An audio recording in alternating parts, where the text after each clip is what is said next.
sit back, relax, grab whatever you're drinking, be it a coffee, be it a fresh, cold, ice beer, be it a cider, be it a wine, be it whatever. You sit back, relax, enjoy, like, and subscribe, because this, of course, is the Raining Rock Podcast. I am, of course, the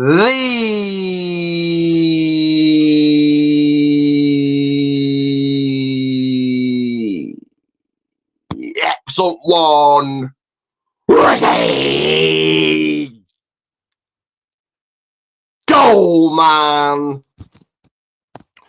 Do not worry, Marcus will be along here soon. Marcus will be along here shortly, so do not worry. But, as I said, this is the Raining Rock Podcast. And I want to kick things off by saying there will be changes ahead coming. Stay tuned to find out what those changes are. But let's waste no time. Let's get the bell sounded. Let's get this started and let's kick off with segment number one, which of course always is...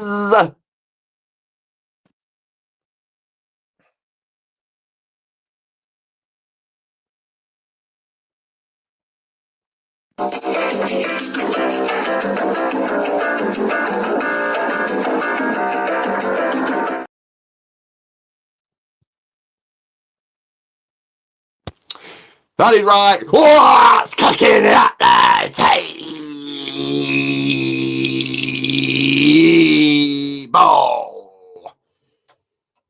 So, what have I been up to? What have I got coming up? Well, I've been up to more of the same. So, going to the gym, going to my craft class. So, what did I make this week? What I made, because it is pay-per-view day. Later on, I will be doing a Night of Champions quiz and watch-along, including thoughts. I will be doing that later on, in a few hours from now, in fact. Just a short quiz, and then also do watch-along and in my thoughts. So that obviously calls for a half and half match card, as I always do for each and every pay-per-view. Of course, been going on my walking group. And that's pretty much it. It is my dog's birthday today at the tender age of 7. So it is my dog's birthday today. That's really all I've been up to. And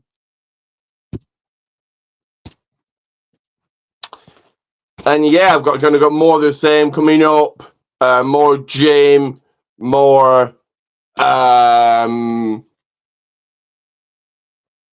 craft class, more walking group. There is a local thing called men's. So the place I go to do the walking group, the place I go to do to make crafts. There is something called a men's shed. So like you go along and they kind of build like a bigger craft class. They make stuff, but it's just like men to get together, chat, talk, chill out, have a cup of tea, have a cup of coffee.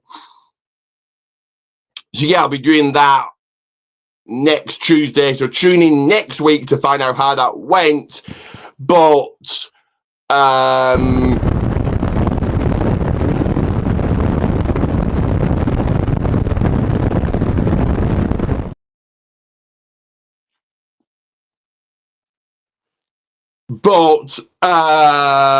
yeah, so tune in next week to find out how the men's shed went.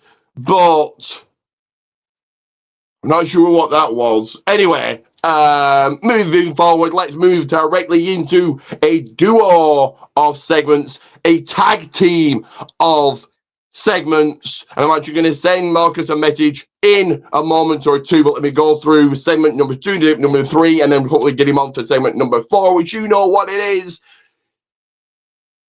But You know what that second segment is. You know what follows, what's cooking to the table, and what is it? Well, it is this, of course, all about the paparazzi, all about the red carpets, all about those cameras clicking, those celebs talking as it could only be.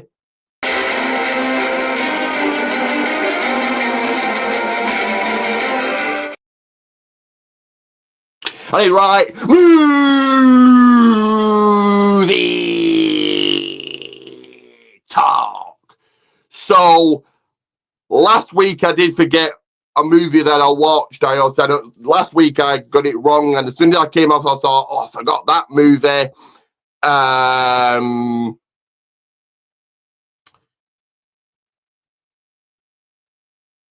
Give me 1 second here, 1 second, so let me fix this light. Give me 1 second, 1 second, 1 second. So yes, I did forget a movie, and that movie was, as I just dropped my remote. Give me 1 second. 1 second here, guys. 1 second. Hold on. Hold your horses.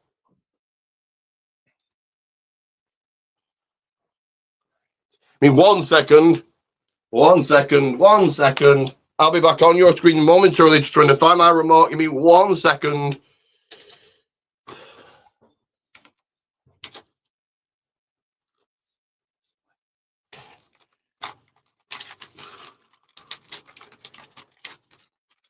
Give me 1 second here. 1 second.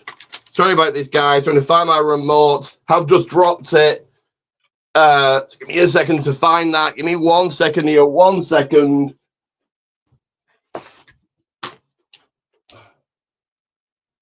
There it is. Found it, guys. Sorry about that.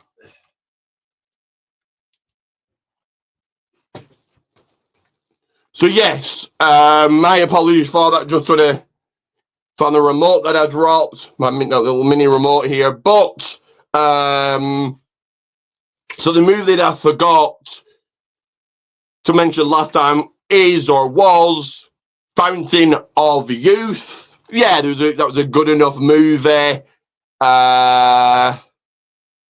that was really all I'm going to say about that. But what movies have I seen in the last week? Well, what I did watch, a movie that I said I was going to watch, that is 28 years later. I thought this movie was just okay. 28 days later, very good movie. 28 weeks later, not as good as the first one, but still a fairly decent movie. This one was just barely okay.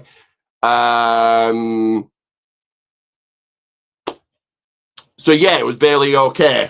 The second movie I put my eyes on was Elio. Again, just an okay movie.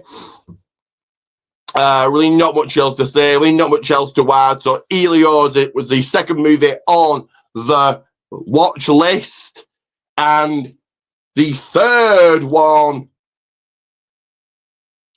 was Karate Kid Legend. So if you're a fan of the first Karate Kid movies, you'll probably enjoy this one. So you got Daniel LaRusso from the first couple of movies. I think I'll say these the Karate Kid movies are years and years old, but yeah, and Daniel LaRusso is in it. Also, comes in and trains up a new guy. So yeah, that was a good enough movie. Also, like I said, if you're a fan of the first two Karate Kid movies, I think you would really, really enjoy this one. What movies have I got on the watch list? What movies have I got my eye on?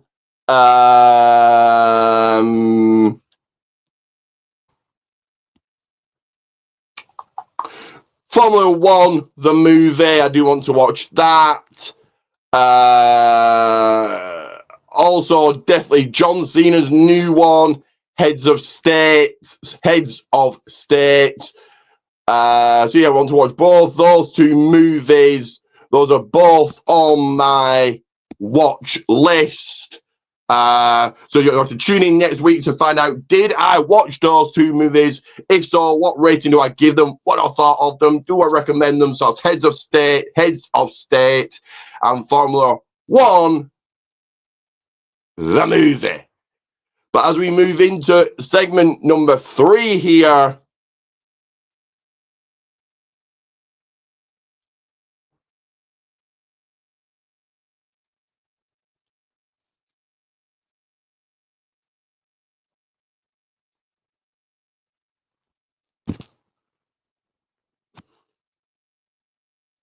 I have no idea what that is, guys. We're getting some sort of interruption.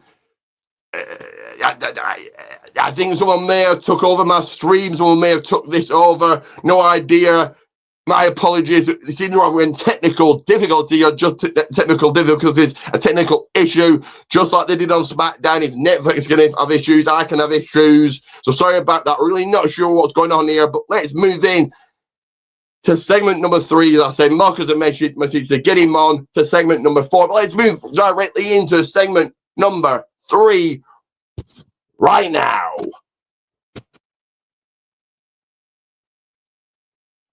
Which, of course, is all about my wrestling travels, all about the shows I go to see, upcoming shows, etc., all of that. So, of course, it can only be...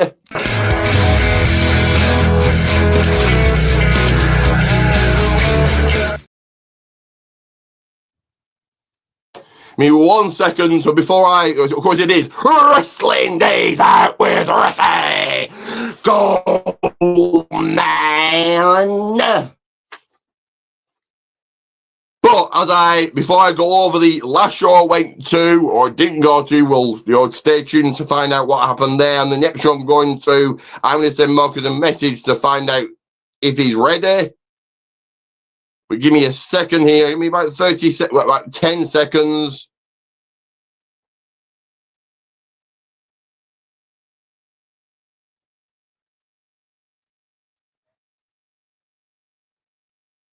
Another few seconds from now. So I've sent Marcus a message. He should be here soon. But yes, Wrestling Days Out with Ricky Goldman was meant to go to a show last Sunday. So it was meant to be part of the local carnival here called Accrington Carnival. There wasn't meant to be some free wrestling on. There was meant to be some top rope wrestling on, just like there was at the gala I went to. But unfortunately, due to weather, the show got cancelled. So the show didn't go ahead. There was no wrestling. But the next one I'm going to is, well, in fact, tomorrow, Progress Wrestling, the one, the only, none other than former WWE superstar Shotzi Blackheart is in the house. Shotzi Blackheart is on the card. She will be there. She's doing meet and greets before the show. I've got a ticket for that. I'll be meeting her. So Shotzi Blackheart, part of the show in a match. So my next show tomorrow. But let me do play an ad here, and then my tag team partner is here, so I will bring him in. But I am going to play an ad, and hopefully we get no more technical issues here. I really don't know what is going on. So my apologies for any technical issues going on. But I'm now going to put...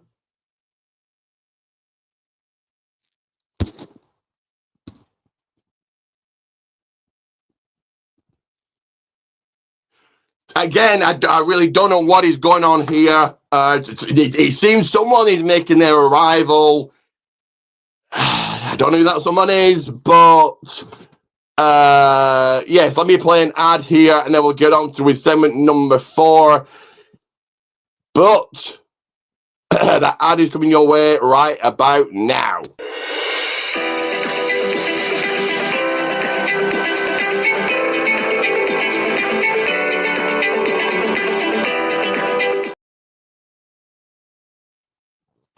So yes, go ahead, purchase all my t-shirts, protein tees, Goldman's one. As I always say, if you cannot purchase a t-shirt, at least get the name shared out there. Highly appreciated, highly and greatly appreciated it. If you can purchase a t-shirt, you get a shout out each and every live 3 times, not 3 times a week. That's WWA, World Wrestling Alliance. But yeah, shout out every single video. Now I did mention of a change coming, so here's the small promo for it.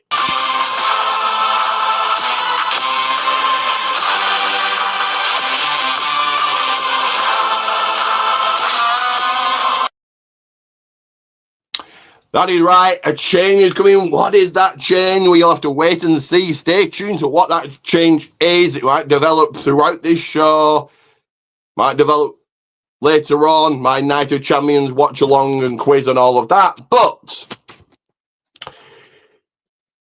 without further ado, let me bring him in. You know what time it is. You know what this portion of the show means. It, of course, means one thing and one thing only, and that is this right here.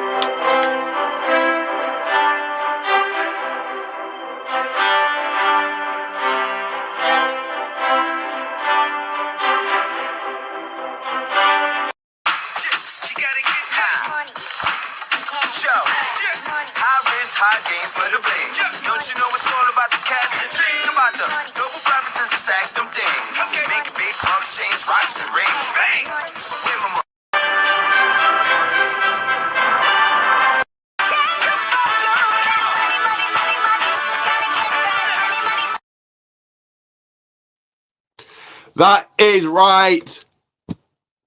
It is excellent money times. So here he is, the money man himself. The man that's all about the money. If you don't pay, you gotta pay. But here he is.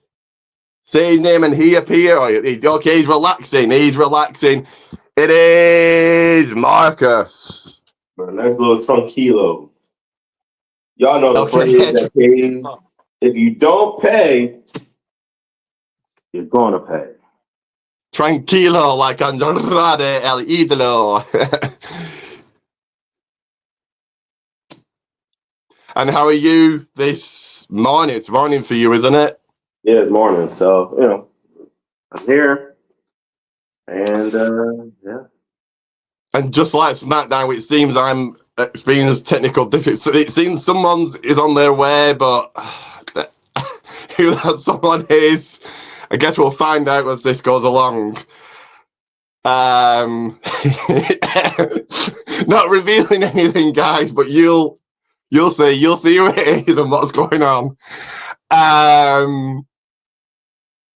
So yeah, it's morning for you.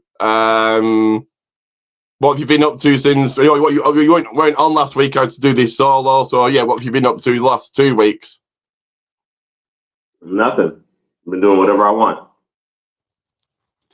I saw your latest video, and I think you're getting so much better at these videos. Your latest video, and do go and check Marcus out. As always in the description. Let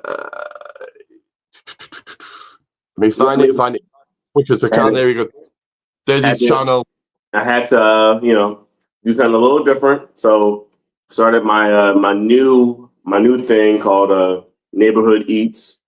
Just to take a small. There's no such thing as small breaks or anything away from any of the special things I'm doing. Whether it's a cheesesteak adventure or Neighborhood Eats. There's gonna be more Neighborhood Eats as we go along. That place that I reviewed already, they got different flavored wings, so I gotta get in on that. But and they also have a beer garden, so I gotta get in on that as well. Oh, I'm learning slowly but surely how to edit better, which is, I think that's all I ever needed was more help with editing. Shout out to CapCut because it makes editing very easy, makes you feel like an expert whenever you're doing it. So, yeah, I'm having a good time doing that. But yeah, so then go and check out Marcus's latest video. As I said, I commend you getting better and better. I don't know if you took my.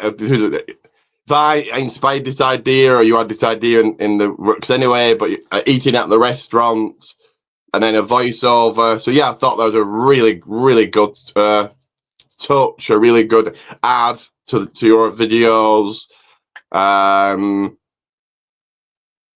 Yeah, because then people get to see you rather than I bought this sandwich or I bought this drink. People can get to see it as it's happening live. I know it's pre-recorded, but live as it's happening. So yeah, great idea. Thank you, man. You know, just another added wrinkle. But if you're a fan of food and drink reviews, the Marcus channel is the one for you. Here is the, and I will be, and because brand new, well, look, changes are coming next week. I'm not saying what that change is. You guys have to find out what that change is next week. But changes are coming to the Rain. Well, the Raining Rock podcast. Might not be called that next week though. We'll have to wait and see. We'll have to wait and see what changes are coming next week. But yes, changes will be coming. So I'll probably make Marcus a new ad. So this may be the last week you're seeing this type of ad. But here you go.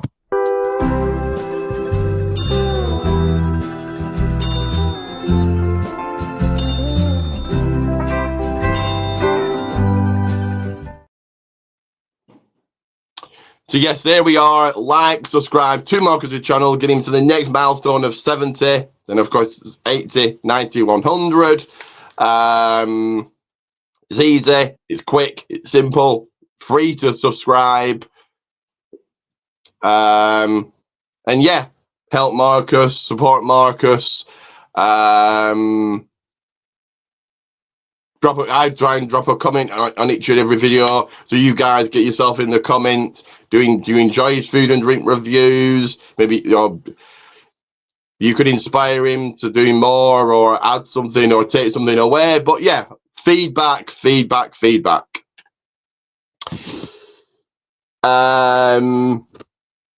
But yes, let's get into, of course, why the reason Marcus is here each and every week, and that is we get down to the People's Ring. There's titles to be defended. There's I pressed the wrong one there. Technical. Give me a second. 1 second. You going through it, huh? I think it's a certain former boss. Screwing with my channel, but because I've seen some sort of limo on the way. Again, I don't know. Someone seems to have took over my stream, but I presume we'll find out what that is by the end. But yes, matches to be won, title to be defended, because it can only be.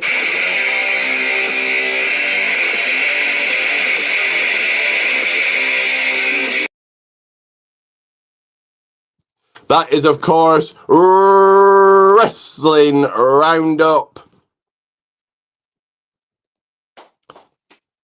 So we'll start with the Wednesday night show, not Evolve, but AEW Dynamite. And what? Who's it? What's this? Who's? So we've got a limo pulling up now. Oh God, who is this? I guess we'll find out who that is, guys. Whoever is in that limo seems to have arrived. So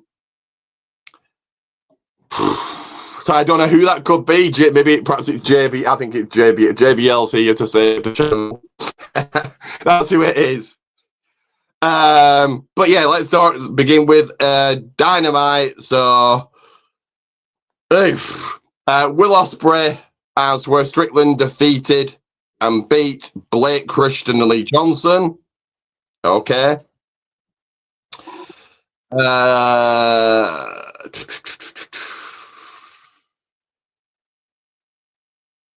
Kota Ibushi knocked off Trent Beretta again. Okay.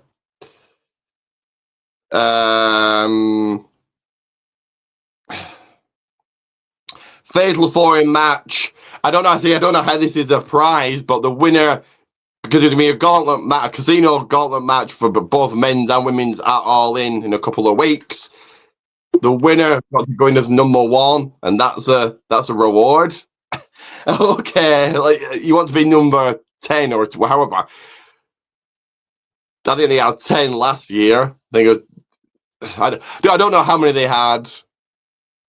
AEW pretty much is just a blur to me. The pay, like I said it before, I said it again, the pay-per-views are good, but Dynamite, oh god. But sure, you want to be number 1 in a gauntlet match. Anyway, Takeshita, Mark Briscoe, Bandido, and Roderick Strong. Your winner was Mark Briscoe, so he's your number 1 entrant into the casino gauntlet match in a couple of weeks. They did the same thing for the women. Athena, Thunder Rosa, Willie Nightingale, Chris Statlander. Your victor was Chris Statlander. Okay. And your main event, I think it was Hangman Page versus Beast Mortis. Your winner, Page, builds momentum for All In.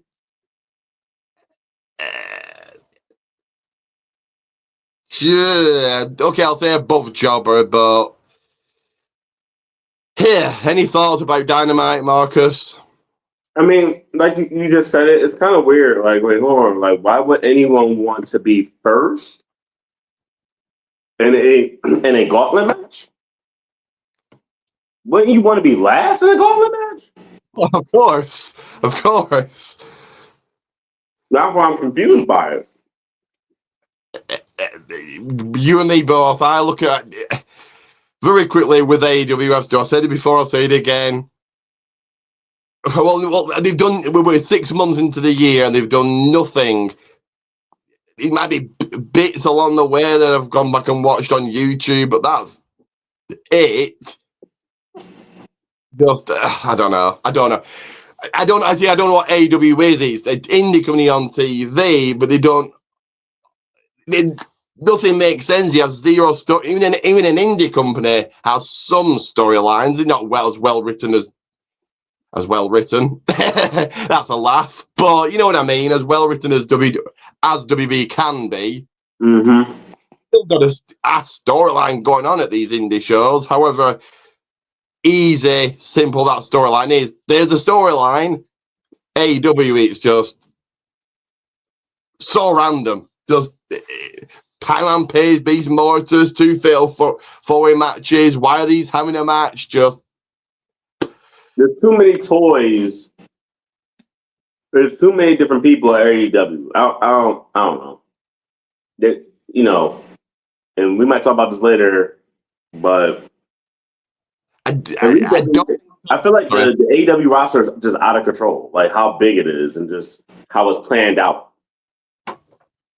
I suppose this is the difference between a business like WWE and AEW just playing it. Just I don't know what it is. It is indie because it operates as an indie company, bringing in indie guys.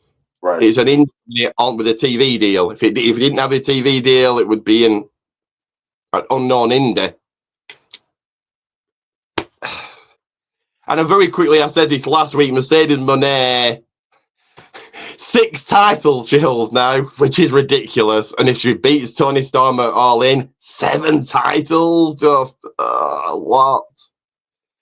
But I want to get your opinion on this. What I said last week was, so I think some of those titles that Mercedes holds are indie titles. In fact, one of them is a UK indie title, which is great for that indie. They're going to have Mercedes Moné, Sasha Banks at the show. Great, cool. As I said just before you came on, Shotzi Blackheart can be a show I'm going to tomorrow. That's really cool. But I don't know what that does for AEW. Because if you can meet Sasha Banks, Mercedes Moné at an indie show, you probably won't even get to meet her on Dynamite or at a pay-per-view. At an indie show, you're probably going to get to meet her because they'll charge at meet and greets. What's that doing for AEW, your opinion? It puts AEW out there. it makes AEW look like they get top tier talent because she's the second belt collector in AEW history, right? Because like we saw what Kenny Omega did, right? So Mercedes Moné is just doing that. She's a belt collector, and that makes AEW look smart and make WWE look not so smart. And that's what it does, especially because the one thing AEW was giving out before WWE is freedom. Freedom to go around, freedom to earn your money however you want to earn your money, right? If you want to sign a contract with AEW and you only want to exclusively be with AEW, they're cool with that. They're also cool with you signing a contract with them that you're going to make more appearances, et cetera, et cetera, et cetera. But you can also still do some indie stuff. So I like the fact that she gets out there. It actually does a good deal for AEW. You might get new fans of AEW. If they're fans of Mercedes Moné, they might end up coming to AEW and watching that. Versus if she was in WWE, she'd be isolated.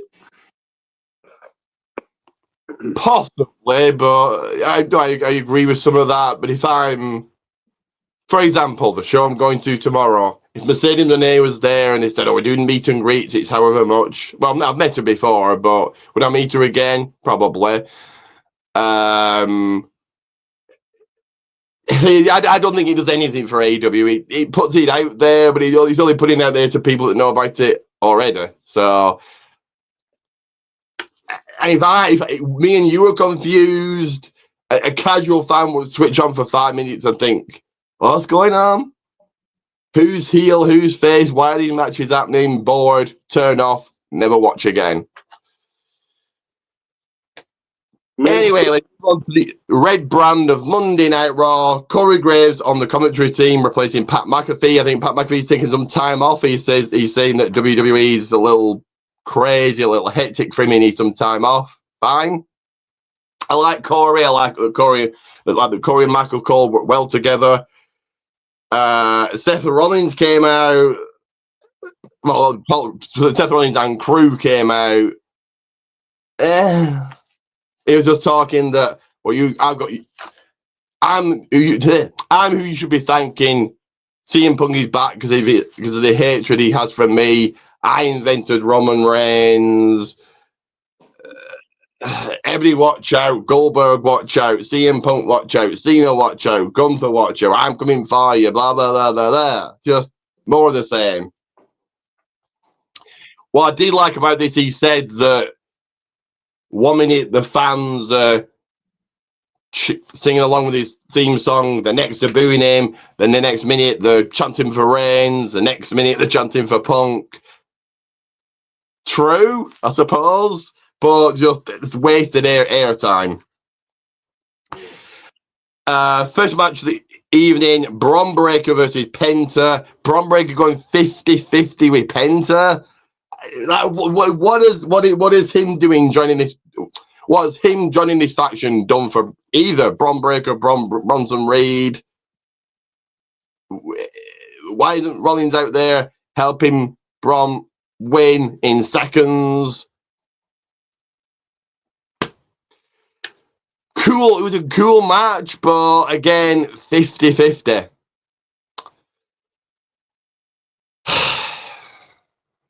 So, Marcus, your thoughts on Pat McAfee having some time off if you've got any, and Bron Breakker beating Penta?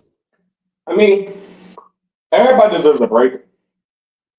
Not everyone can be Michael Cole. Especially with Michael Cole being the lead commentator. Him taking a break would be horrific. So, Pat taking a break, that makes sense. I mean, Pat usually takes a break anyway. As the college football season gets closer and closer, Pat McAfee is not going to be traveling with WWE because he's going to be doing College Game Day, which, of course, I love because I love college football.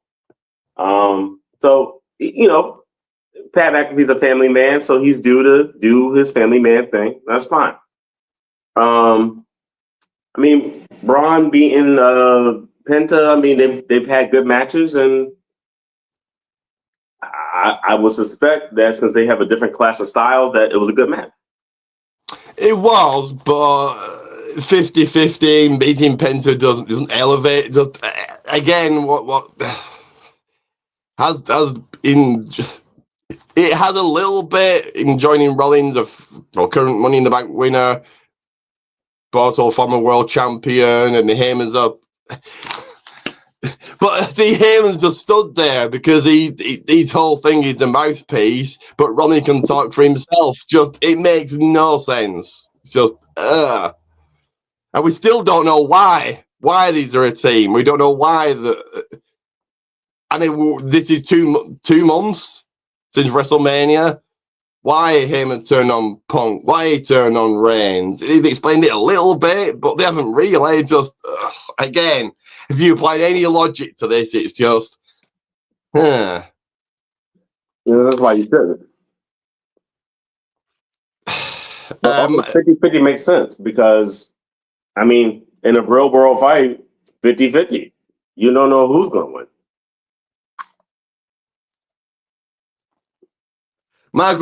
Earlier in the day, Michael Cole did a sit-down interview with Goldberg. Goldberg saying it might be his last match at Saturday night's main event.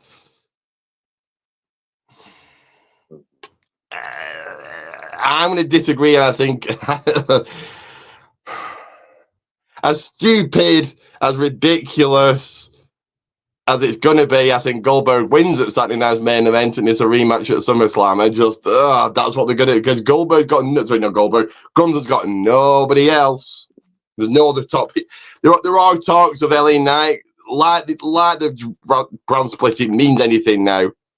They're on each other's show anyway, but there are talks of LA Knight going to Raw and him challenging Gunther, but he's not going to beat Gunther, so as stupid as it's going to be, Goldberg wins at Saturday night's main event and the rematch at SummerSlam. Jade Cargill goes past Roxanne Perez. She's in the in the finals of Queen of the Ring. So your opinion on Jade Cargill advancing, and will it be Gunther Goldberg's last match? What do you think? I don't see Goldberg winning at Saturday night's main event. And I love the fact that Jade Cargill's in the finals. Love it. I think that's awesome. I know you don't watch Raw. You don't need to watch Raw to know. It's all the same. Raw hasn't changed, really, since the last time you watched it. But if it's not Goldberg... Well, okay, if he's not Goldberg, who are you booking against Gunther for SummerSlam? I don't know. They got to pluck somebody off the SmackDown roster because, as you said, what baby faces are on Raw?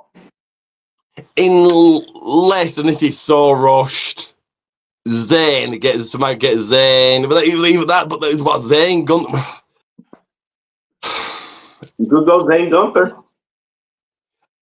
I think Goldberg Gunther's Gunther's a marquee match than Gunther's Zayn. Wait, what? No, hell no. Goldberg's a Hall of Famer, and this will be his last match should he win at Saturday night's main event. Now, you do understand that that if you did a voting poll, most people will tell you they don't want to see Goldberg wrestling. True, and neither do I really. We are where we are. It's ridiculous. He hasn't won a match in 4 years. He cut a promo to get into the match. He's old. He looks old. He's 58. All of that. I'm not saying this is a good idea. I'm not saying, oh yeah, Goldberg's back, great. It should win. I'm saying what I probably think's going to happen. But Goldberg is regardless of how old he is, if you can do one move, you can do 10 moves. He's a much bigger name than Zayn. So I think Gunther Goldberg's that marquee match. But did somebody get Zayn into this match and Zayn beat? But no, but you're flip-flopping the titles. I think Zayn beats Gunther. I don't know. It's a mess. That's for sure. It is a mess. But I truly believe, just like how when we got Zayn versus Gunther at WrestleMania last year. Yeah, last year. That was probably one of the most hyped matches due to the emotional feel of the match. And I think even though Goldberg might be marquee, there's no emotion really in that match versus Gunther. Like there is, but it's very small compared to what Zayn would do. Plus the fact is, this will be Zayn's first time really like feeling it would feel like yo, he could be world heavyweight champion. So it has all that emotion with it. Versus with Goldberg, it's just he talked in a promo from a year or two ago. I'm not saying this is a good idea. I'm just thinking what direction could they go in? Rematch at SummerSlam. And that's Goldberg's last match. They might not. Goldberg might lose at Saturday night's main event. But I don't think he's a guarantee. I don't think he's a 100% guarantee if Goldberg loses. I think, yeah. And it would do nothing for Gunther losing to a 58-year-old legend. It would actually look bad. Goldberg's a legend, a Hall of Famer, but still an old has-been that nearly killed The Undertaker, that beat The Fiend, and nobody wanted that. Again, I'm not saying this is a good idea, but Gunther losing to Goldberg, horrible. But can I see it happening? Unfortunately, yes. Speaking of Gunther, he came out. This is a good promo by Gunther. He basically just buried Goldberg, saying, this is not the 1980s anymore. I'm just going to kill you at Saturday night's main event. I'm the better wrestler. I'm the serious wrestler. He got cheered. Again, which I understand people are probably feeling the same way we are, as like Goldberg's back again, and he cuts a promo to get into the match, and just nobody wants this. I'm not saying I've never said this is a good idea, but we're getting what we're getting. What's happening is happening. I could just see Goldberg in Atlanta, in his hometown, in front of his son, in front of his family. I can just see him winning. Hopefully, I'm wrong. But then who do you then give to Gunther at SummerSlam? So I don't know. Good promo by Gunther. Becky Lynch retains over Bayley by DQ. Raquel Rodriguez came on out, followed by Rhea Ripley, put Rhea through a table. Your thoughts on both of those? So Becky winning by DQ and the Rhea Raquel promo table spot. So Becky won by DQ? Yeah, Lara attacked Bayley. Lara? Okay. Lara attacked Becky, sorry. Lara attacked Becky, so yeah, Bayley won by DQ. I got that wrong. Bayley won by DQ. They're clearly sitting in a match for Evolution. I think that's probably what they're doing here. Okay, because I was about to say, that makes no sense. What are you talking about? And unless they just wrote it that way, that would be crazy. Like you said, it's trying to build for Evolution with that one. And as far as Rhea being attacked by Raquel, I guess so. I mean, this goes back to the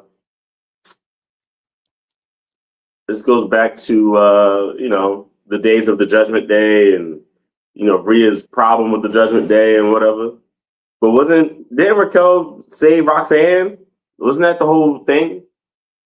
Yeah, Roxanne made the save, so it looks like they're going to put the other have the tag titles on Roxanne. I would just write them off TV because we've got no tag team. I would just get rid of them. This is the greatest opportunity. As bad as it is, Liv being out for the next 4 to 6 months. Get rid of them. You've got no tag teams, just there. End them. I can't find the Wi-Fi network. You might want to check router connection. You need to keep the titles around, because it's also something like Raquel could carry around. And it makes the storyline even kind of better when Liv does come back. Because then it could be like, so I saw that you start tagging me with Roxanne. I know I was gone, but damn, you don't gotta, don't forget about me. Yeah. So yeah, the Becky Bailey, like I said, that's what's building into Evolution. And see that again, I've said it before, I say again, it's just next. You've got Night of Champions today, then it's like take so in 1 month, in a month, you've got Night of Champions in 2 weeks in the same day. Great American Bash, All In, Saturday night's main event. The day after that, it's Evolution. A week after that, it's Slammiversary. 2 weeks after that, it's SummerSlam, a 2-night SummerSlam. And then about 4 weeks after that, it's Clash in Paris. Whew. And again, I've said this before, do all of this for you to watch. They don't put any of this out. Well, do they care that people watch? Yes. They're getting paid no what. So do they care? They do. But it's a lot of content, a lot of shows. Raquel, Rhea.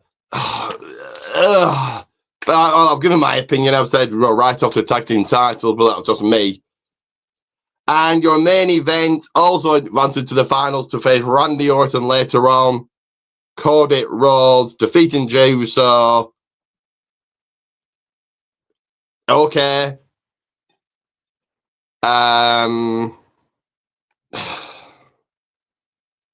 Okay, is my opinion on that. Raw rating, I'll say dark match. Your opinion on Cody advancing to the finals? Love it. Give him, this is him building momentum. I love it. We'll get the face off against Randy Orton. And then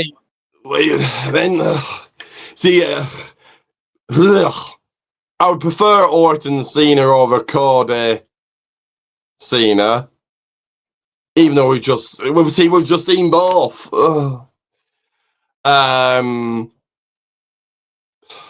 But it's obvious because it didn't. This the whole thing of Backlash was the last time ever for Orton and Cena. So you know that Orton not winning, so it's Cody Cena again.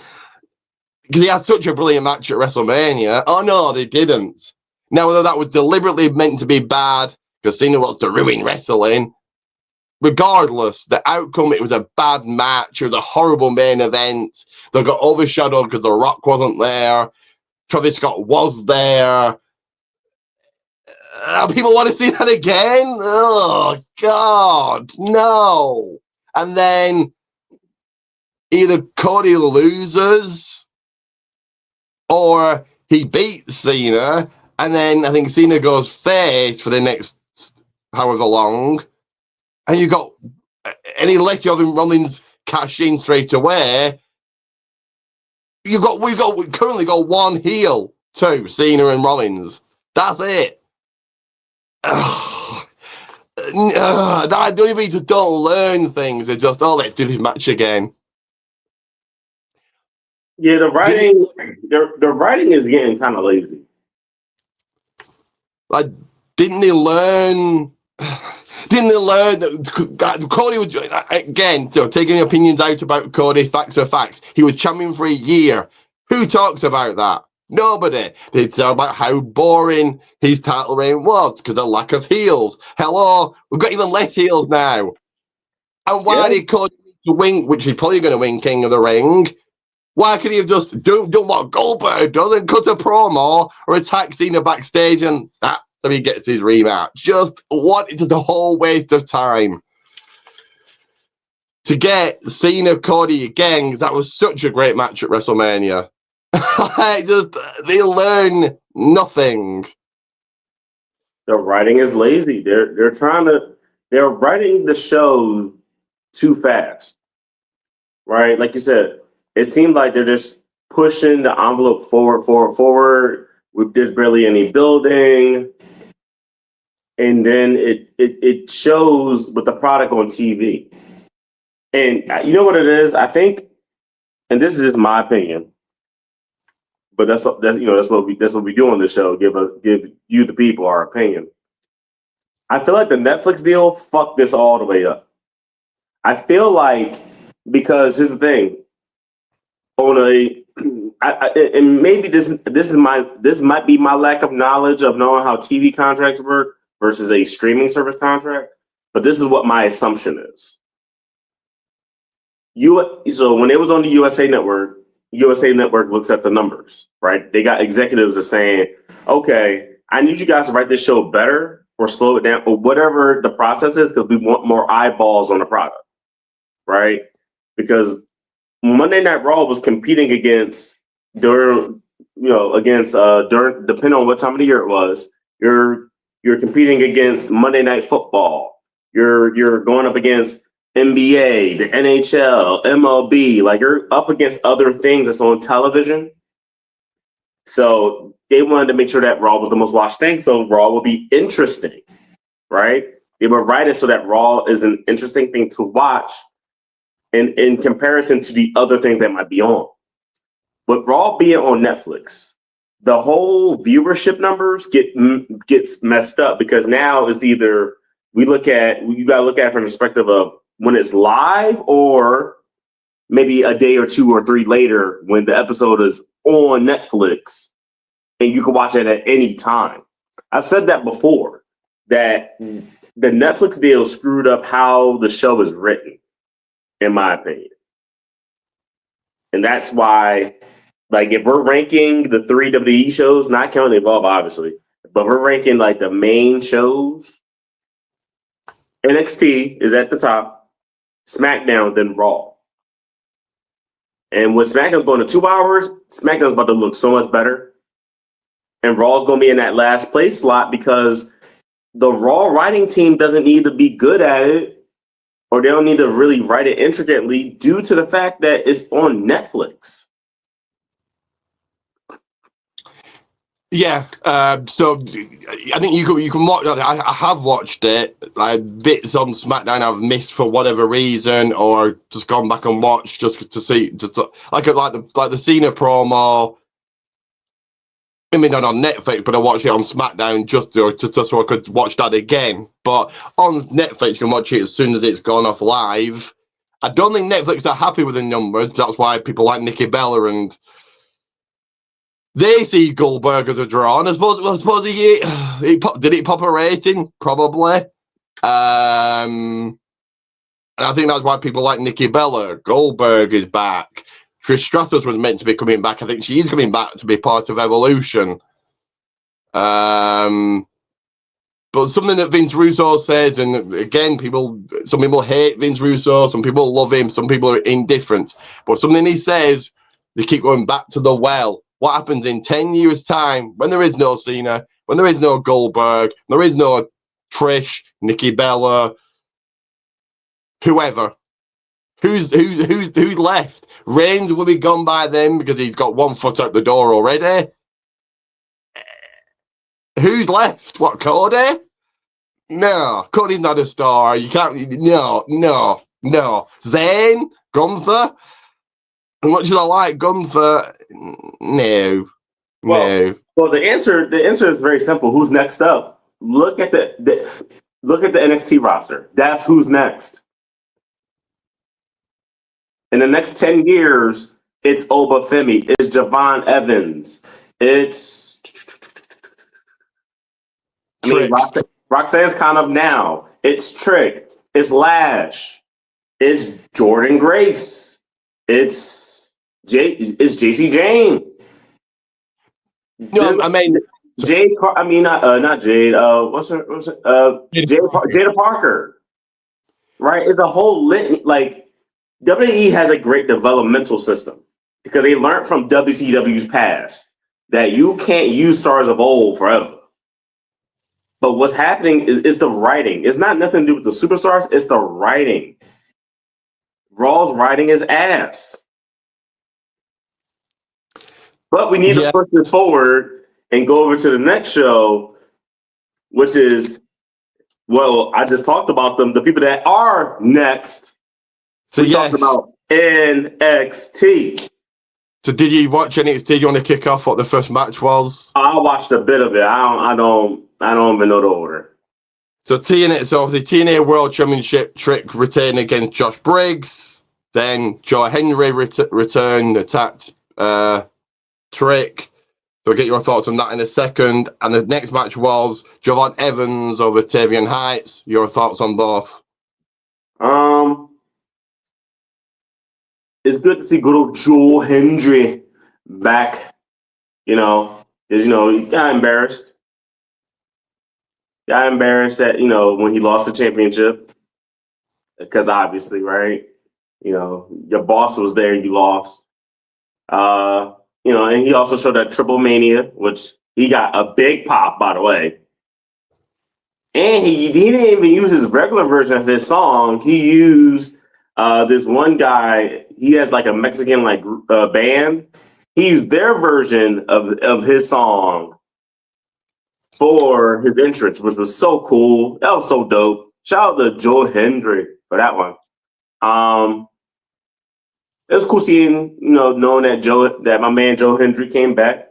Obviously, it shouldn't have to be said, but we kind of knew that Josh Briggs wasn't beating Trick. And I mean, Javon Evans being Tavion Heights, makes sense. Wasn't that for Tavion Heights' freedom? Yeah, from the QCC, from the NQCC. I guess Charlie Dempsey is just him and Ren. So first match, cool that Josh got the towel shot, but he wasn't beating Trick. But I do think, and I know we disagree on this. I don't know, but Josh, I think Joe Henry wins it back at Slammiversary. Trick's not a champion forever. It's just until their version of WrestleMania, which is Slammiversary. And I think Javon needed the win, but I probably would have. Makes sense not having Tavion win, but I need to see Javon with that North American Championship at some point in time. Yeah, I think I would have putting the tell on him at Worlds Collide. I mean, hot potato in the title, but yeah. I mean, either that Javon needs a championship. I don't care if it's North. I don't think it's NXT. I don't think he's ready for NXT one. I do think North American is where he should be at, or he can win something at AAA, or he can win something at TNA. I mean, NXT kind of works with 3 companies, so.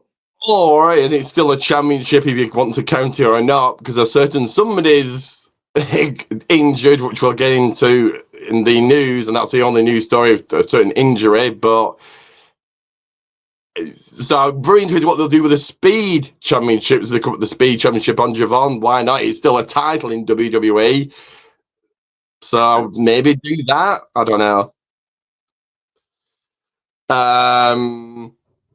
Ricky Saints over Ashanti the Adonis. Ethan Page attacked, so I'd imagine a rematch at Great American Bash.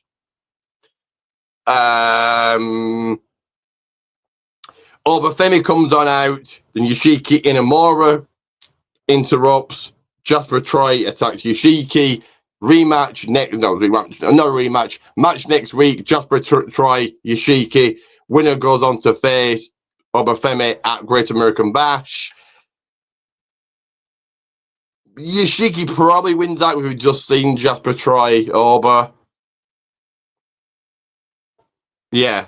So your thoughts on Saints over Shanti and the promo if you saw it? Well, I mean, I didn't see the promo, but I did see the attack. I mean, Ricky Saints over Ashanti. Yeah, that makes sense. Ashanti hasn't really had anything going on since Carmen Petrovich jumped him. But do you see what I'm saying about writing? that guy just went up against Oba and lost, right? But mind you, it wasn't that immediate. Like, he had to attack Oba first. Then Oba got pissed off and was like, yeah, no, make that match because ain't no way. Ain't no way, right? And now that guy, once again, is attacking Yoshiki Uemura to get a number one contenders match. Instead of, because if this was on Raw, it'd be like, oh, it's a triple threat match for the title. Yeah. Nah, this is a number one contenders match. Once again, allow the writing to develop. I don't know what it is. Maybe we should send some Raw writers down to NXT and have the NXT writers go up to Raw and see if they can fix the show. Because the way Raw is structured versus the way NXT is structured, and maybe this is also due to the time, and this is why I'm a big fan of 2-hour wrestling shows and not 3, is because of something like this. So good job NXT for making that a match for the week coming up. Who then goes on to face Oba at the Great American Bash. Surely an extra 30 minutes. Raw's only 2.5, so surely an extra 30 minutes isn't like. Maybe it is. Again, I'm not. Neither of us are writers. Neither are bookers. We can say sit here and say how easy it is because I guess we don't know. But surely it's not that much harder. But clearly it is because they don't know how to book.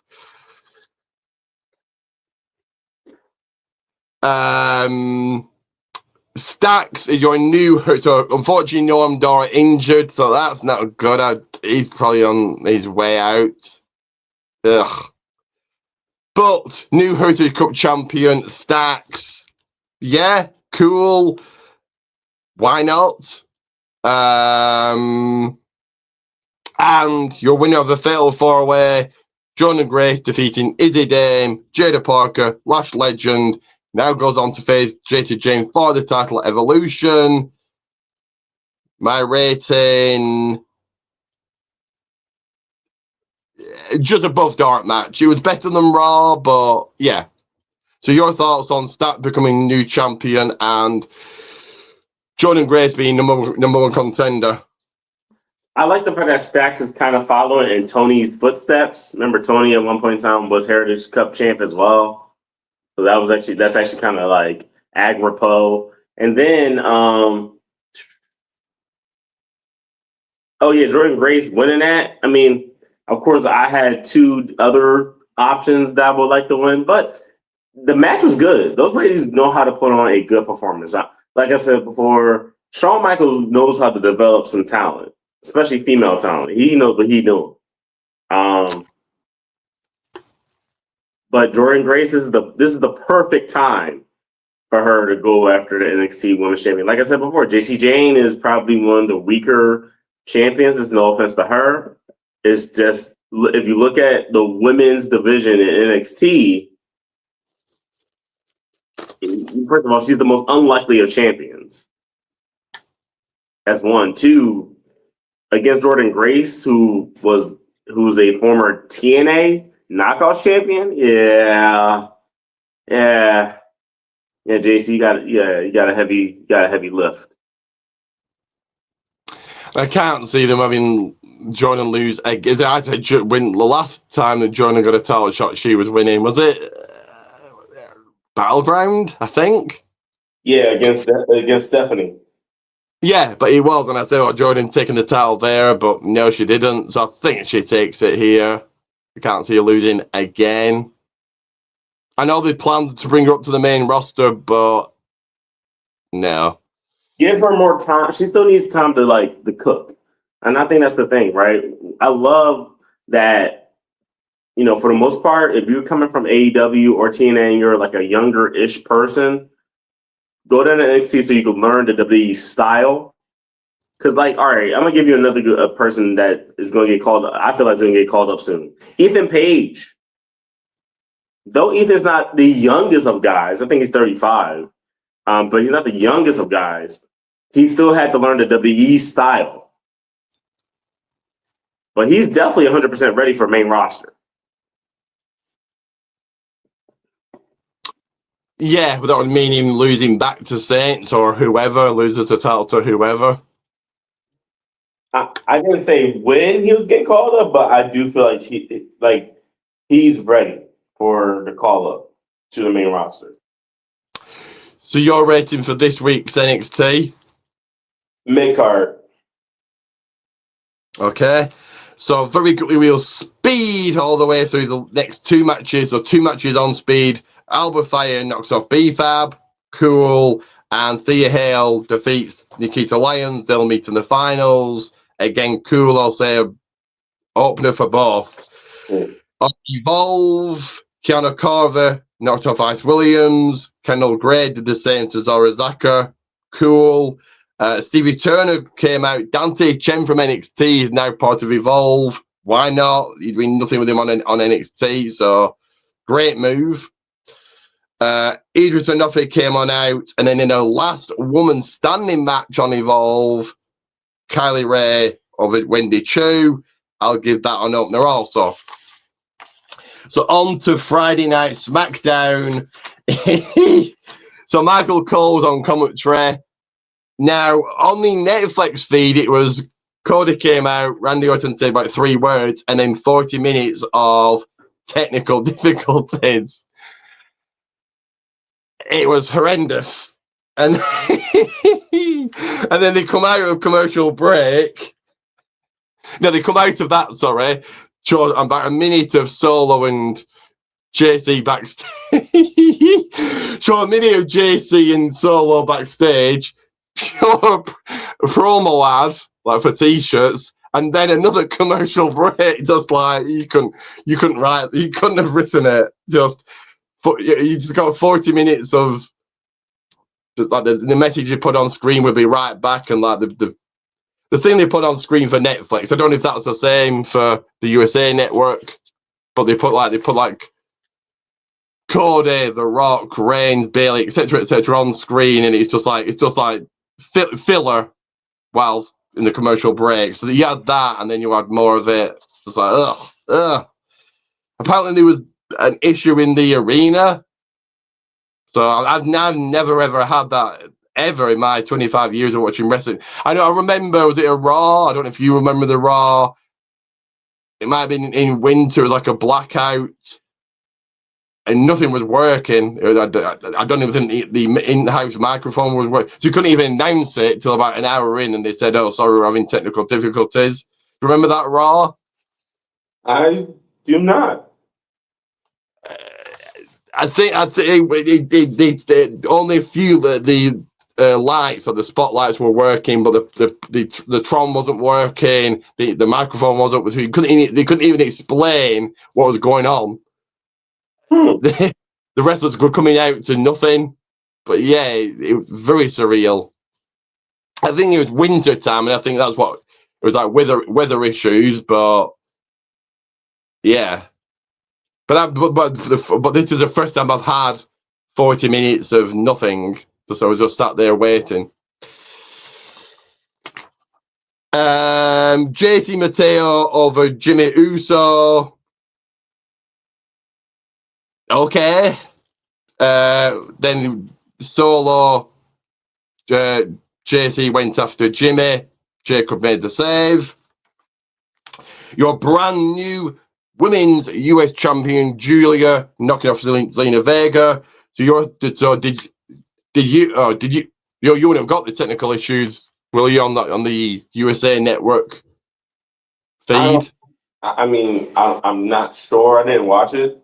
So I don't know. It's pre-recorded, isn't it? For when it's it would have been. It's more. Yeah, it would have been pre-recorded for me. So they took technical issues.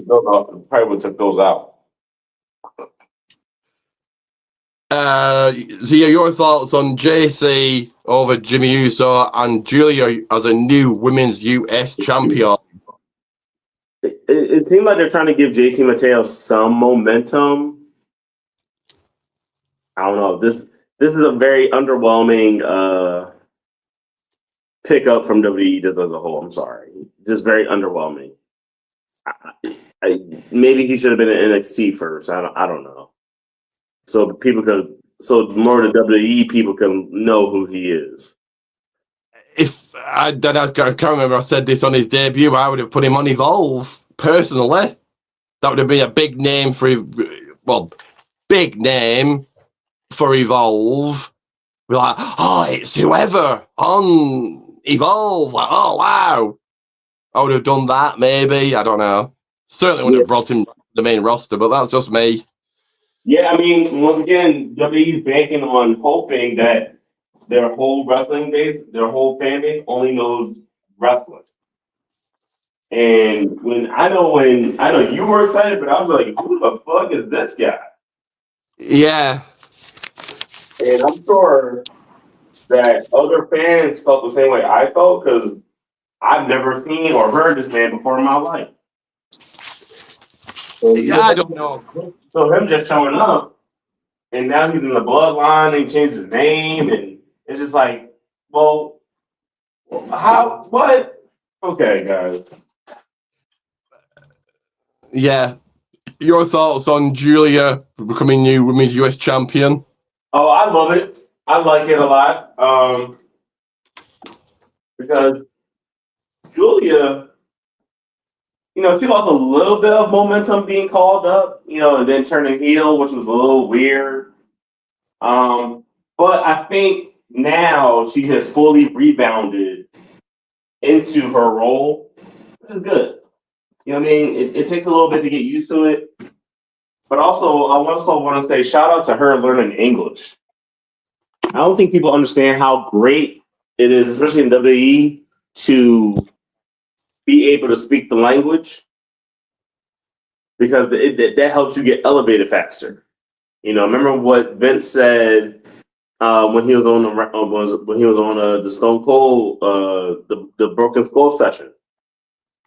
That well, actually no, was it? Well, Vince somewhat said it or didn't really say it, but like when it comes down to foreign guys and girls, learning the language helps because I'm not just going off of in-ring talent. I'm going off of sports entertainment. Can you speak the part as well as do the other stuff? Yeah, So being a champion in WWE isn't just about how good you are in the ring. It's also about your ability to cut promos and stuff. So Julia learning English, Stephanie Vakir being good at English, just helps them out a bunch. Versus, like Asuka. Asuka still needs a bit of help, but you can tell she's improving. Io Sky still needs a little bit of help, but you can tell once again she's improving. Well, speaking of Asuka, Wade Barrett in the ring, Jay Cargill comes out, Asuka comes out, Naomi did. Okay, I'll give my thoughts in a second. In tag team action, Andrade and Rey Phoenix over DIY. Your thoughts on both? I mean, they lost to DIY, right? Is that what you said? They lost? Yeah, DIY lost, yeah. Oh, DIY lost. Wow, okay. I guess we're trying to move forward from DIY as good tag team contenders, okay? And what was the first thing you said? Something about Wade Barrett and Jay Cargill? Barrett in the ring, Jay Cargill, Asuka, Naomi. I mean, was they cutting a promo or? Yeah, it was basically just a hype to the Queen of the Ring match, and then Naomi came out and said, "Don't forget about me," kind of thing. That's really all this was. Oh, okay, well, Naomi's right. Don't forget about me because I'm lurking in the background. Because if you ladies forget about me, y'all gonna get cashed in on. And I don't think anybody wants that.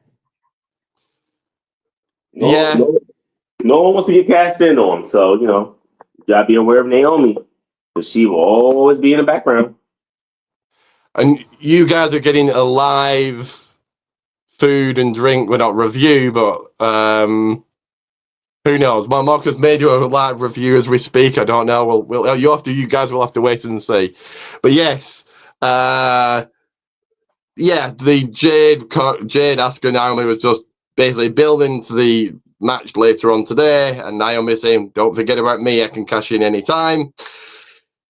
Andrade, Ray Phoenix winning was just them getting a win, and that was it. I don't think anything is going to be done with them. It was just there. Let's throw these two together. R-Truth came out to cut a promo. Aleister Black attacks. So Aleister Black is heel. No, he's not. He's fair.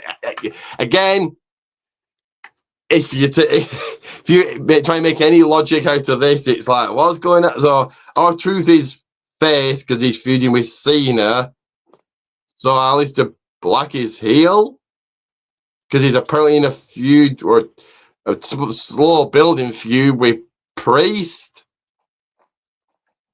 Again, I have no idea. Street Profits, Wyatt 6 ends in no contest. Okay. So your thoughts on the tag team match and the R-Truth Aleister Black thing? I can see why you say it's weird. But then the Truth also interrupted a match featuring Aleister Black, so I think that's what Black is pissed off about. But I guess he is heel. It's weird because he wasn't doing that much in AEW, and now he's not doing that much in WWE.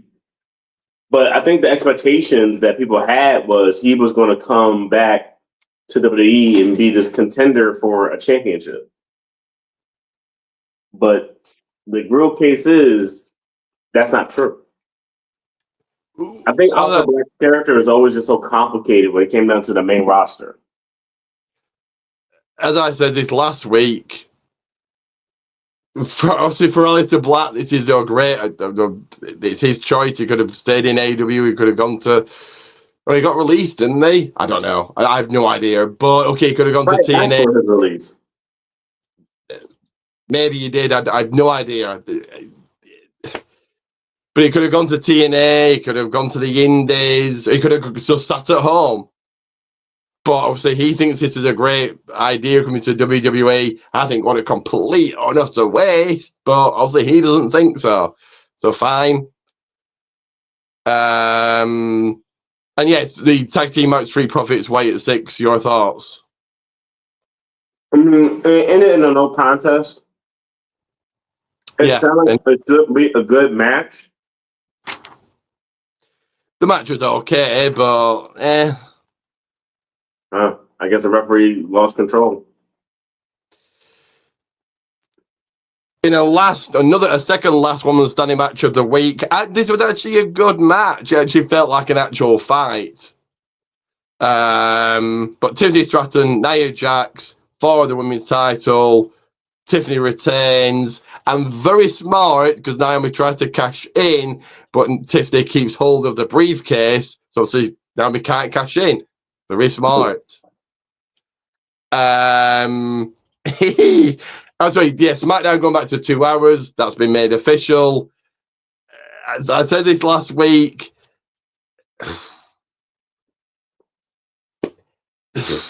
I'm not 100%. I get why it's going back to. I don't know. Presumably it's the USA saying we're not selling. 3 hours isn't working out. Let's go back to 2. Why wouldn't they want it to be 3 hours? That's more money for WWE. That's more money for them. The majority of the fans probably don't like this. It's less wrestling, but the biggest thing is talent. How much TV time are they going to get now? So remember what I said before about viewership and viewership numbers? So first of all, having a primetime TV show on a Friday evening is probably one of the tougher things to do due to the fact that Fridays are usually days that people go out, right? So not only people are getting paid on Friday, but this is also the day in which this is the day that people get paid and people want to go out and have dinner and have fun for their weekend. So having a show on primetime TV on a Friday is hard enough as is. When it comes down to TV networks, they're looking at it from the perspective of how many views they're getting. And they might be looking at within the first 2 hours of SmackDown, or the last 2 hours of SmackDown. It all depends on which metric they're looking at. It can either be the first two or the last two. They're looking at it and going like, "Oh, this is when we have the most viewership." And more than likely, that means that 8 to 10 slot is when they have the most viewership for SmackDown. Yeah, but yeah, I get. Obviously, USA made the decision. I bet this is not a Triple H or WWE decision because, as I said last week, it's not because they're oversaturating the product or they're burning out the fans. They're doing two paid. Well, if you want to count Saturday Night's Main Event as a pay, or it's a show. If nothing else, it's a show. You're doing 2 shows in 2 days, a pay-per-view, and then another show, and then a pay-per-view after. So they don't care about burning out the fan base. So I presume this is a USA Network decision. Yeah, I mean, because they're more than likely USA is also looking at how NXT is doing, right? They're looking at how NXT is doing on the CW, and they're like, "Yo, NXT is getting numbers, and it's only a 2-hour show. How is NXT getting more viewership than Raw and SmackDown when those 2 shows are 3 hours and NXT is only 2 hours?" Yeah. So, more than likely, if it is the USA executives making that decision, they're like, "Yo, our numbers were better when SmackDown was 2 hours versus now." Like I said, I just hope this doesn't mean, well, it's going to mean less TV time for certain talent, but And not everyone needs to be on TV all the time. at least with 3 hours. This is how you allow things to slowly build. This is how you allow storylines to build up. Instead of having them on each and every week for TV, allow them to take a little bit of a break, or maybe allow only one person to cut a promo at a time, versus it being like, we're just gonna keep this feud going and going and going and going and going. It's like, no, well, let's let this cool off just for a week. Let's see how it works out. Let them have other ways of communicating with each other, right? Social media and stuff. I totally agree, because that's the problem. And again, this is just what I'm seeing, this is what I'm feeling. Well, everybody, but the person that stands out is Cody. Is there every Raw, you see Cody at least once a week. The last time we saw Reigns was before just after Mania. As stupid as it is, Goldberg being back, if you're going to count Bad Blood, we've not seen him for 8 months. Nikki Bella, I haven't seen her since the Rumble. All these people, you see them now and again, or never. Sometimes you see them never again. Cody's there every week. Everybody else is there every week. But, what's the difference between Julia and Piper Niven? One's got a belt and one hasn't. That's it. They're both there every week. It's as Jim Cornette says, how can we miss you if you never go away? If you're there every week, it's just okay. Well, I'll say this: some wrestlers need to be on every week because that's how the product keeps dope. Like, some people are just people that you need to see, right? These are faces that you need to see. You need to see Cody every week, not for anything else other than he's one of their bigger stars, right? You need to see Randy every week. Why? Because he's one of their biggest stars. Other people, you don't need to see that much. Like, we're okay. We've came to the fact that Roman Reigns is a part-timer now. Him being a part-timer is just like, all right, well, he has a part-timer schedule. I don't expect to see this man every week. I don't expect I don't expect to see him every week, right? But if someone's over like Rover, like Cody, like Jey Uso, yeah, they should be on the show every week. Yeah, I don't know. But your thoughts on the Tiffany Nia Jax last woman standing match? I mean, I didn't see it, but I'm assuming it was a good match. Yeah, it actually felt like an actual fight. Oh, good. And a good finish. Nia going through 2 tables at the end. And then we ended SmackDown with the man himself, John Cena. But here comes Punk Life. the Doctor of Punkonomics, which I thought this was great. This is but very doubtful you're going to see John Cena as Doctor of Thugonomics again this year. Well, it was a heel character, wasn't it? Yep. He could. Well, it was. It was and it wasn't. Yeah, it was tweener. He buried people. He buried. The 2 minutes, not even 2 minutes, a minute of Orton's promo I saw. Orton put over Cody, saying, and I definitely don't agree with this, but Cody, Jay, Slammy, match of the year.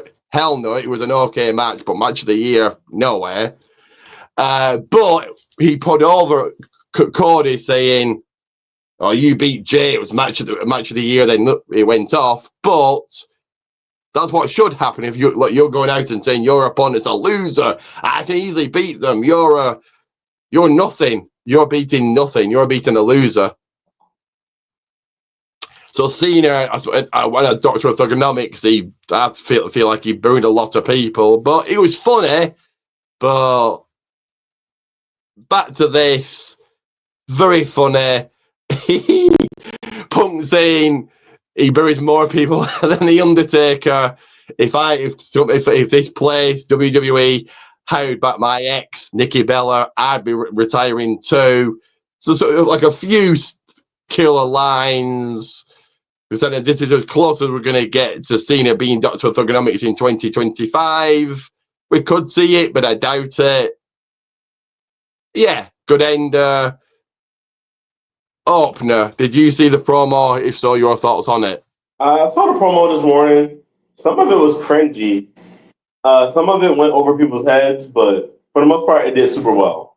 So I like what I saw. It was very clever. You know, the brass nuts said drug free, like that. He also referenced the fact that John Cena had to drop a pipe bomb for people to kind of ignore something else. I forgot what it was, but it was cool. Yeah, like we see you in slow mo. Well, he's not wrong. Cena's slow, and maybe it's his age. He's 40. See, he's in his 40s. Yeah. So he has slowed down. He has slowed down, but I thought his match with Orton was actually quite good. So, but it's his age. He's a movie star now. He slowed down a lot. Your rating for SmackDown? Opening match? Okay. So we have got some predictions to do, but I've gone add to play, and who knows, we might find out who this person is that's pulled up in a limo.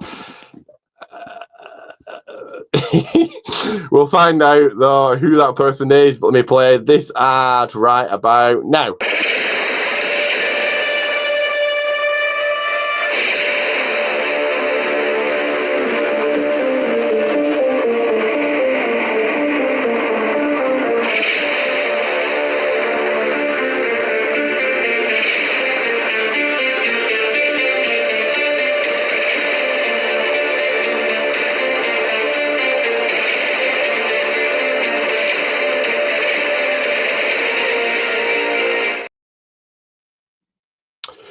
So yes, go ahead, like, subscribe, all of that. As previously mentioned earlier, there are changes coming, so I'll play that ad just one more, well, that promo just one more time.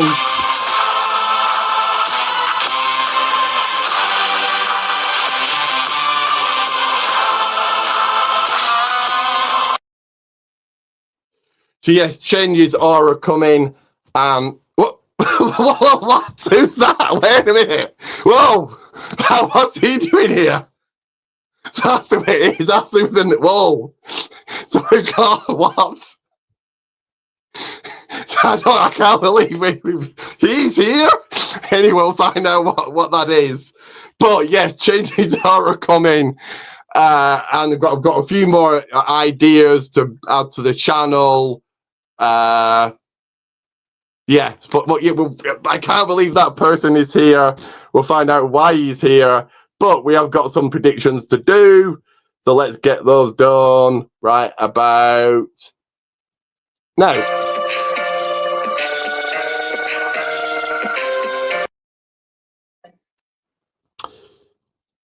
So yes, so Night of Champions in about a couple of hours, 3 hours from now, 2 hours from now.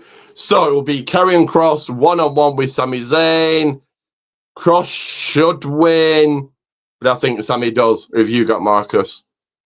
You said Sami Zayn versus who again? I'm sorry. Karrion Kross. Oh yeah, Sammy.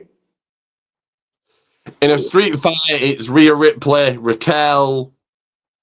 It's going to be Rhea. Who have you got? I actually got Raquel. Okay. For the women's, with Queen of the Ring, Jade Cargill, Asuka. It is Jade Cargill's time. I agree. I think you get out. I think we're getting Asuka Io Sky anyway at SummerSlam. Yeah, give Jade the win here. For the men's US Championship, Solo Sikoa, Jacob Fatu. This is where Hikuleo, or now they call him Talatonga, could debut and cost Jacob. I'll say Jacob retains, but if they take the title off him, I won't be 100% shocked. But I think he does retain. Who have you got? I got Solo. Do you think that Hikuleo Talatonga officially debuts? I don't even know who that is. Okay. It's Tamatonga's real life brother. They were Gorillas of Destiny in New Japan.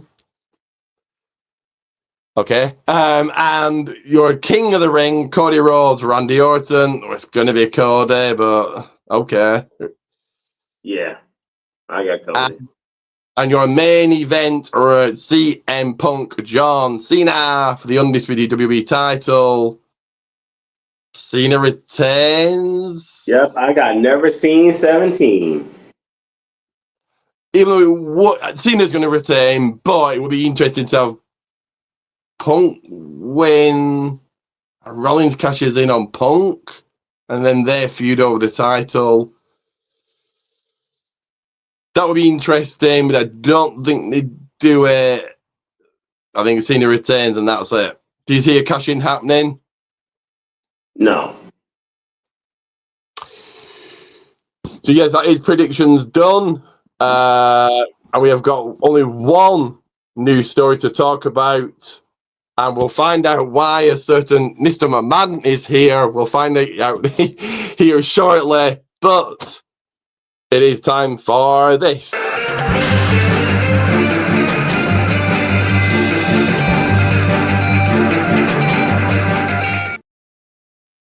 Pull out your phones. Get your emails popping. Put on the TV. It's time for news and headlines. That is right, and just the one news story, and that is, unfortunately, Chad Gable is out on injury. They wrote him off TV with Penta doing his arm breaker move thing backstage to write him off TV. Yeah, this is not good. The small push Ivy and the Creed brothers were getting, that's over and done with.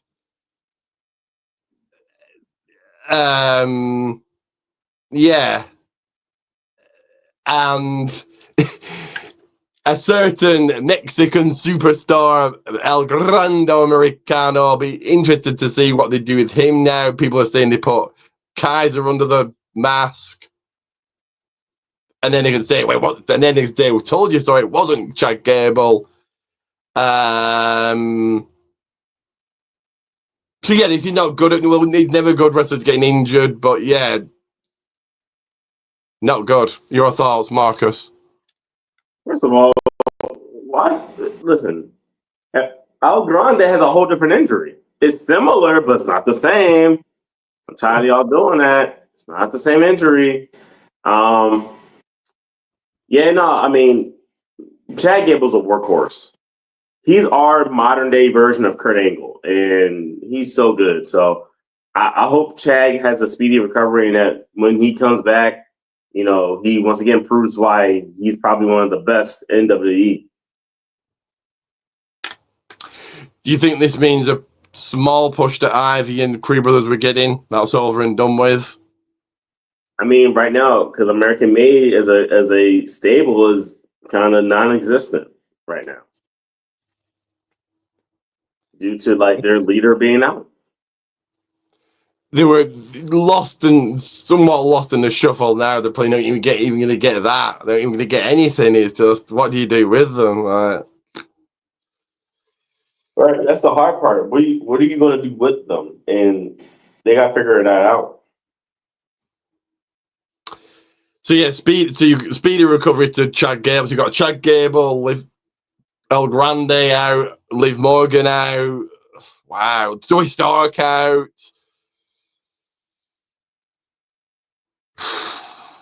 Hard. And speaking of injuries, I will quickly get your thoughts on the Liv Morgan injury. She's out from 4 to 6 months. Your thoughts on it? Man, once again, WWE is not ballet, and these people are physically putting their lives out there on the line, their health and everything. And just, once again, it gets difficult because you want to be out there every week doing your thing, but people also need time to recover. And this is part of the reason why I say what I say about, sometimes maybe having something to just cut a promo or something versus like them being on TV each and every week. Gotta let the bones recover. Yeah. So yeah, speedy recovery to both Chad Gable and Liv Morgan, but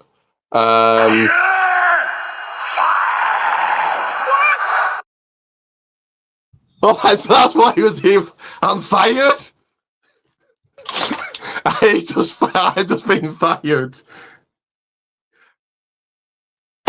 I've been fired. Ricky Goldman, do you know him?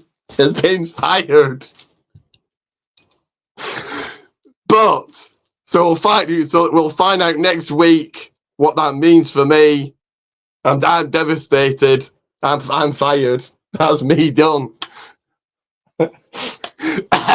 So we'll find out next week what that means. I'm very upset, as you can see. He's shocked, y'all. He is shocked. Shocked. So, yes, final words over to you, Marcus, as I just sit here crying. Well, damn, Ricky was fired, so he ain't gonna be here next week. Ricky Goldman is gone, so he ain't gonna be here next week. So it's my show, and I'm gonna invite a different guest because Ricky Goldman's fired. He's done. Goodbye. That is right. No more. He's released. They wished him. They wished him the best on his next endeavor.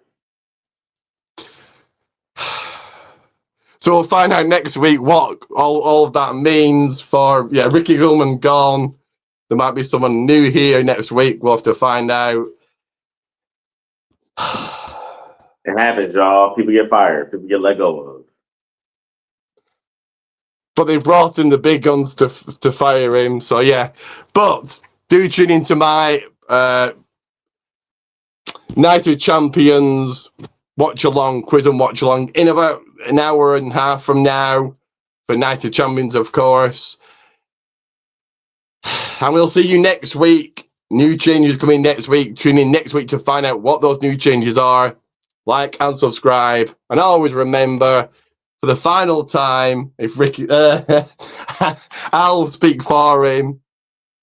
If wrestling is the game, excellence is the name. Excellence is and was Ricky Goldman.